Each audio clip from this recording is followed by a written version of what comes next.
Let's Take This Outside with Marianne Iveson, the podcast where she speaks to athletes, outdoor professionals, and scientists about why they connect with nature. The Rideau Lakes Cycle Tour is a 2-day cycle tour organized by the Ottawa Bicycle Club that takes its riders from Ottawa to Kingston and back. The first tour took place in 1972, and this year will be its 51st edition in June. And today I'm talking to Cristina Inglis, who has been part of the Ottawa Bicycle Club since 2010 and now plays an active role on its board as a communications director, as well as on the Rideau Lakes Cycle Tour Organization Committee. Please welcome Cristina Inglis. Cristina, welcome to Let's Take This Outside. I'm very excited to chat with you. Thank you so much. I'm happy to be here. Talk about some cycling adventures. I know. We know several of the same people. It is a small community. First of all, I don't know if you know how Byron and I know each other. Byron and I, we hiked Kilimanjaro, 7 years ago and stayed in touch. And so he reached out to me about the Rideau Lakes Cycle Tour. And I was like, yes, I would love to chat about it, but it's you. So I'm happy that you and I get to connect. So this is going to be fun. Get to meet someone new. What's your background in cycling and outdoor rec? Because you are part of the Ottawa Bicycle Club as well. That's right. Yeah, I guess I became an outdoorsy person later in life. So it's still relatively new to me. But my background is mostly in cycling, although I do like to backpack and hike. Like you were saying, I've also done Kilimanjaro with my partner. So Yes, you have. That's awesome. Can we make this into a Kilimanjaro podcast? We might have to change topics. Exactly. So yeah, I joined the OBC as one of my first clubs in the local area, and my passion just kind of grew from there. I always love hearing when adults go into start in the outdoors. For you, was there something specific was it friends and people bringing you into the outdoor world? Because I love hearing stories like this. That's a great question. I honestly don't know how it happened, but it just, because I remember speaking about hiking, I guess we were also in Peru and we hadn't done the backpacking portion of the trip. And I remember looking back and thinking, like, I'm so outdoorsy now, but I can't believe we went to Peru and to Machu Picchu and didn't do the hike while we were there. Like, it just seemed so out of character. So it just kind of happened. I can't pinpoint an exact event or anything. It's wild. One day you're in like a green easy trail in Gatineau Park. The next time you're like, I'm on the top of Kilimanjaro. I don't know what happened. I blinked. Exactly. It just happened. I don't know a lot about OBC, which is Ottawa Bicycle Club. I do know a bit about Rideau Lakes because I have several friends who've been doing it for years, and it sounds like an amazing event that I hope I can do at some point. But how did you get involved? You said you joined OBC. I'm assuming you ended up on the board of directors. Like, how did that happen?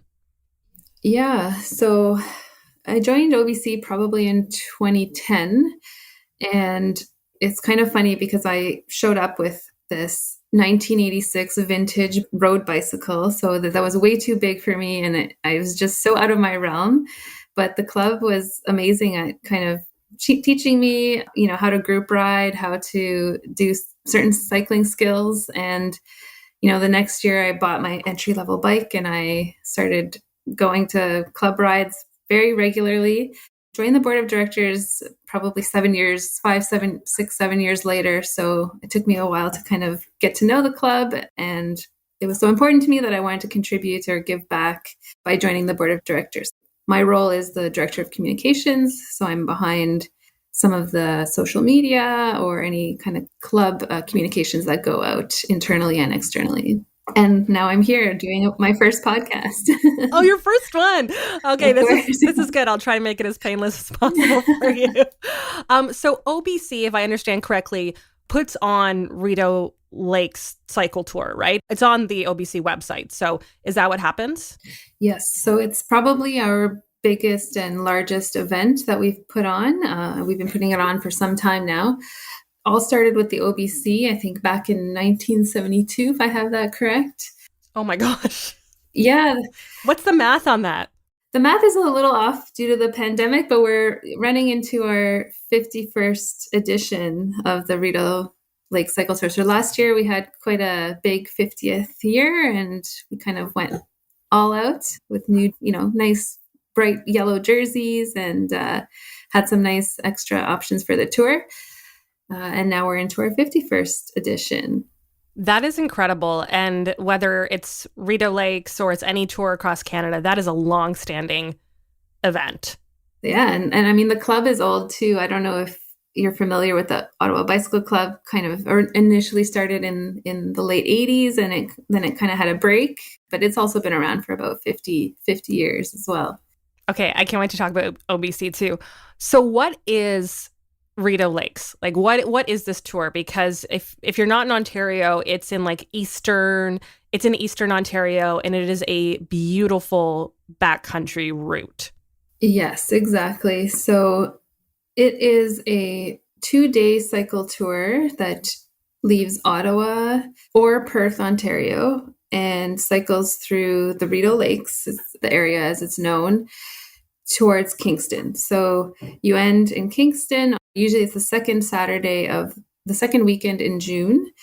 And Saturday you ride down to Kingston. You stay the night at Queen's University, and you get to be there with all your fellow cyclists. And then Sunday you pick your bike back up again and you head right back where you started, to Perth or to Ottawa. It sounds very community oriented because you're cycling with people together. I've heard so many stories from my friends who have done it, who are in the tour, they're alone, and then they join a peloton or they join different groups and meet so many people. And then you're eating together at the end of the day. And the next day you're like, hey, I'll pull. It's just a whole community friendship tour, is it not? That is an excellent way to put it. That's something, even myself, the first time I joined, I didn't really know many people. I didn't have a group to start with at the beginning. So I just showed up and found people to ride with along the way. Everyone is super friendly. When you arrive, you get this nice kind of welcome barbecue. If the weather's nice, you kind of get to stay outside and maybe, have a nice refreshing beer or something, and celebrate with everyone who's coming in at their own time and their own pace. And similarly, Queen's University provides kind of like a cafeteria style meal where everyone's together in this large room. And again, with that whole community, you get to relish in your big journey and celebrate. Carb load. Just so many carbs. And carb load, of course. Yeah. What are the distances? Because I look at this and I've been cycling for a few years, but it's pretty intimidating. And also, what is the course like? Because I also know that you have to train for this. You just do. Yes, that is a good thought. Yes. So we do have kind of what I might consider an entry-level course, which is called the Century Plus course. So in past years, it was closer to a century, which is 100 kilometers, like a metric century, 100 kilometers. It's a little bit longer now. So it's 118 kilometers would be the entry-level one, if you will. And that leaves from Perth. And it's fully supported, the route, meaning, you get, if you have a flat or something, you get support. And the route itself it's very scenic. It's all road riding. The reason it's a little bit longer than 100 kilometers is so that we take nicer roads. So the asphalt is as nice as it can possibly be. The traffic is calmer. So we kind of added some kilometers to make enjoyable. You want it to be enjoyable. Yeah. Yeah. Make it more enjoyable. Exactly. And then from there, you kind of build up. The rest of the routes leave from Ottawa. There's 3 more options. The classic is 177 kilometers. And again, all these distances are one direction. Then there's the cruise, which is 185 kilometers, and the big challenge, which gets up to 220 kilometers. And those last 2 I mentioned are not supported. They're maybe for the more adventurous. So you need to be a bit more self-sufficient on those less. So we kind of have that grade, if you will. So there's something for everyone is what you're trying to say. That's exactly. And I do want to add that new this year, we're adding a gravel course. So something for everyone for real. So gravel riding has really blown up in the last few years, and let's adapt with the times and add a gravel route for consideration. Cristina, this tour has been around for a long time, like we just talked about. This will be the 51st. How does an event last this long? Because that is longevity. That's a good point. Yes. So I think part of the reason is that, we're prioritizing rider safety and kind of making it a very enjoyable community experience. The Rideau Lakes Cycle Tour is sort of a must-do ride for a lot of local people. So it kind of has that following or that excitement behind it, if you will. It's one of those hallmark things. Again, all my friends who do it, like I talked to a friend last night and he's like, I signed up when it opened. Nice. Good. He's like, I signed up on the 31st of January because it's one of those, like, because it's technically kind of earlier in the cycling season. It's beginning of June. Would you agree it's a little bit earlier? Yes. So you do have to like put in the time now and moving forward, because we're talking in February. Like you have to put the time in, and it's almost like to kick off the cycling season, whether you do races or you do it for fun or whatever that means, right? Exactly. So yeah, we tend to recommend people, train. They try to get a base 1,000 kilometers as a base to begin. So doing that in Canada, that's challenging because, cycling season maybe starts late April, May. So to try and get 1,000 to 1,500 kilometers before the middle of June can be a bit challenging. So it's definitely something like you said, you need to train for. And yeah, overall it's worth it. Do you have an indoor trainer? I do. However, I haven't set it up yet, so I'm trying to I'm trying to do it all my training outside.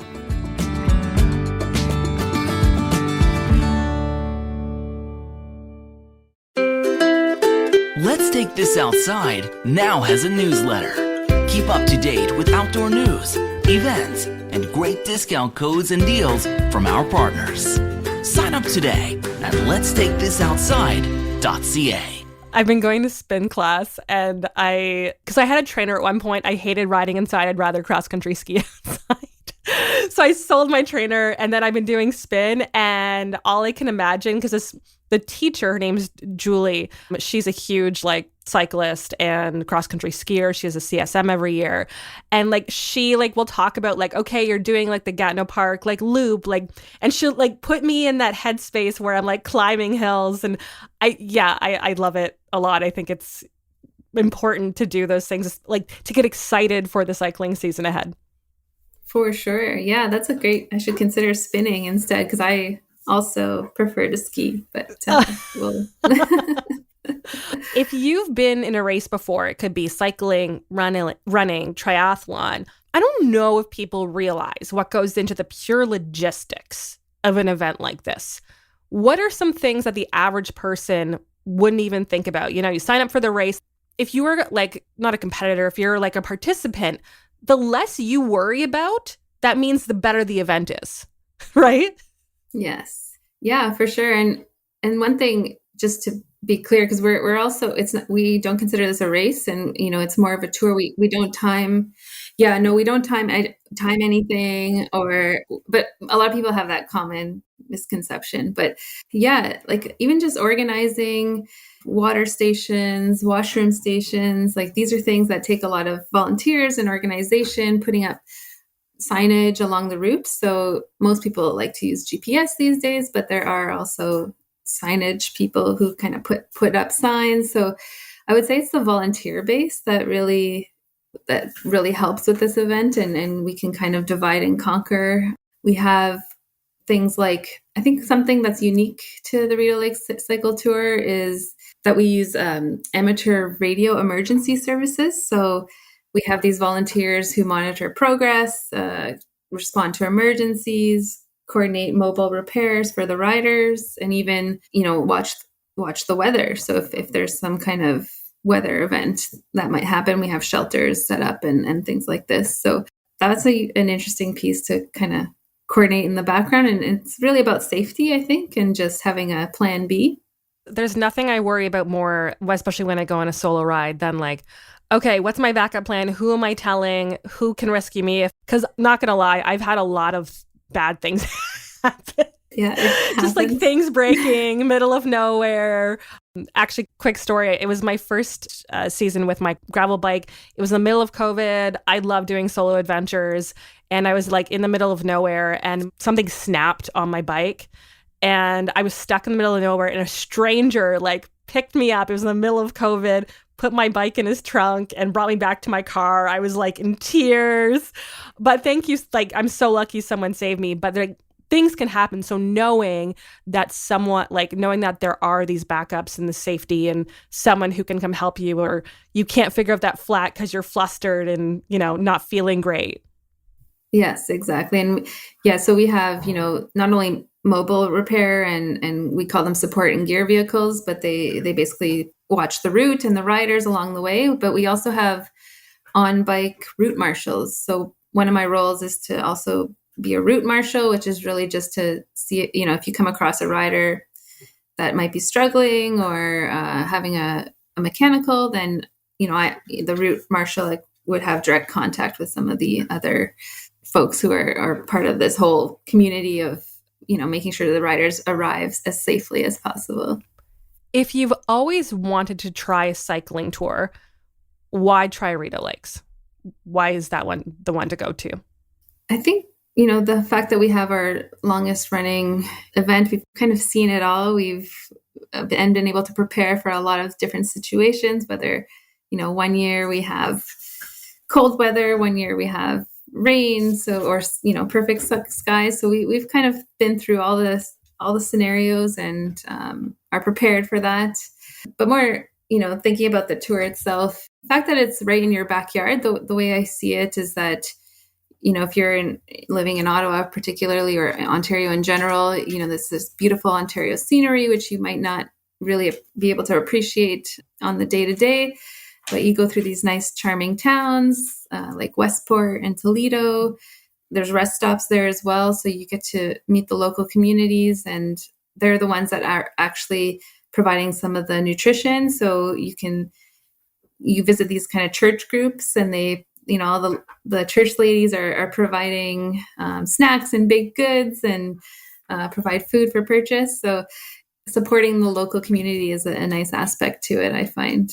I love that. And can we please dive into this for a second? Because the idea of church ladies sandwiches is like peak comfort in the middle of a cycling tour. Oh, yes, because you clearly exactly. probably experienced this. Okay, so are we thinking like triangle church sandwiches? Like what are they making? Yeah. Because I feel like this alone is worth doing it, because like supporting local. And again, yeah, you get church sandwiches. Like what else? Can't go like wrong. how much better could it get? Yeah, and I mean, personally, it's baked goods that I go for. So the pies and the muffins and like a whole pie, or are you getting like a piece of pie? Yeah, you're getting like a slice of pie, which is amazing, pretty incredible. One year there were like samosas being made and like all these like flaky pastries. So you kind of, depending on what the mood is, I guess you get a good variety, I would say. That's incredible. Because like we know how important it is for cyclists to fuel properly. And this is, I would say, in the top 5 reasons to do Rideau Lakes, in my opinion. Well, I'm glad I mentioned it then. Yeah, I'm glad you did too. Because someone told me about the sandwiches before. I should have thought of it. So thanks for bringing it up. Cristina, let's talk about the realities of doing a long distance tour like this. And we kind of already touched a bit on it, but how do you prepare for something like this? And what are some challenges that could arise, like fueling, mechanical, weather, all of those things? What are things to consider as you sign up for this? Well, I would start off by just saying that, if it's your first time, probably start with the Century Plus route from Perth. I think it's a good test just to see how you like it, and probably a more enjoyable experience. Most riders are riding kind of road bikes and with drop bars, so you make sure your bike is in good working order before showing up, and that your tires aren't too thin or your brake pads aren't too rubbed out. So that's a couple of things in preparation, and a bike fit is sometimes a good idea if that's of interest, to kind of make sure you're comfortable on the bicycle. Otherwise, yeah, training, like I mentioned, getting a base set of mileage or kilometers. You said 1,000 to 1,500 kilometers. Try to get that before the tour. That's like generally what we try to recommend. Yeah, 1,000 to 1,500. Actually, if you visit our website, we have a little like a sample training plan on there. So, you kind of build up from 25 kilometers up to 150 over 10 weeks, and you're riding twice a week. So there's a bit of a training plan on there if that's something, more specific people might be looking for in terms of how to prepare. Ottawa Bicycle Club rides are a good way. We start early in the season, April, May. So these group rides are a good way to not only meet people who will be doing Rideau Lakes, but also get those training rides in. I'm such a solo adventurer, I use it as therapy, but I do love a good social club ride. I would love to learn more about, riding on a Peloton, maybe some more skills. What are some benefits of joining a club like OBC? Well, I think the special cycling skills training. So OBC offers kind of these special courses where you can learn to ride consistently in a Peloton or in a group. So everyone's on the same page. So that's a real benefit to having that education, if you will. And if you don't want to think about where am I going to ride today or tomorrow, it's very nicely scheduled. Everything's in a consistent schedule. So you kind of just show up. We ride in different locations, different routes. It's a good variety as well. And it's just a really good way to meet people, like-minded people, stay active, have fun, be part of a community. So joining these group rides really is kind of this community base. So we, since we were talking about baked goods, we often, will have a nice mid-ride stop at a bakery and enjoy the time together, kind of the social time together as well. This is very much an Ottawa local thing. What are some of your favorite places to stop mid-ride? Yeah, so there's so many good ones. I can't really remember the names of them, but basically there's out in Carp. Carp is a great ride. I like going to Black Walnut in the east. There's tons. There's a bunch near Almont, Carleton. That's part of it. There's also, I just love stopping at a gas station on a hot day and getting a Gatorade and a bag of Lay's. Yes, lemonade is my favorite. A nice sugary lemonade. Yeah. Yeah. Things I would never eat off the bike. And I'm like, Sour Patch Kids sound amazing. Right? Mars bars, Snickers. Yeah, pretty much. Yeah, and ice cream. We also we have a women's program as well. Oh, amazing. We get together and we ride, and there'll be shorter rides, usually out to Manotick or something. And there's a lot of good ice cream spots out there in Manotick as well. Is there anything else you wanted to mention about Rideau Lakes before I let you go? Yeah, just to let folks know that registration is open right now. So you can go in and register if this is of interest to you. And there is an early bird deadline for March 15. So if you register before March 15, you get a bit of a discount. So just something to keep in mind. And that's at ottawabicycleclub.ca is the website for that. And that's correct. Believe before and at the end of this podcast, I will mention a promo code to get $20 off any 2-day rides on the tour, right? That's what we set up? That's correct. Cristina, this has been wonderful, and I really hope we get to ride together at some point this summer. That'd be super fun. That'd be great. Hopefully I've convinced you and you have the time to join, and we'll see you out there this summer. Thanks, Cristina. Super. Thank you, Marianne. Thanks for listening. For more Let's Take This Outside, go to letstakethisoutside.ca. Produced and distributed by the Sound Off Media Company.